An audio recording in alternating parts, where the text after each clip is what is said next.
സ്ത്രീ എവിടെയുണ്ടോ അവിടെ ചൂഷണമുണ്ട്.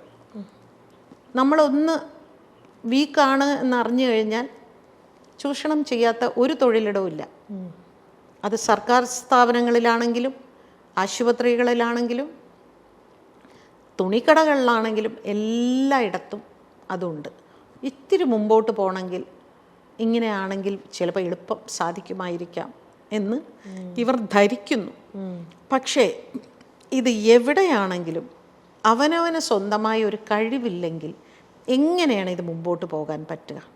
പ്രത്യേകിച്ച് സിനിമയ്ക്കുള്ളിൽ പല കുട്ടികളോടും ഞാൻ പറഞ്ഞിട്ടുണ്ട്, നേരിട്ട് നിങ്ങളൊരു കാര്യം മനസ്സിലാക്കണം, അവർ അവരുടെ കാര്യസാധ്യത്തിന് വേണ്ടി മാത്രമാണ് നിങ്ങളെ ഇങ്ങനെ ചൂഷണം ചെയ്യാൻ ശ്രമിക്കുന്നത്.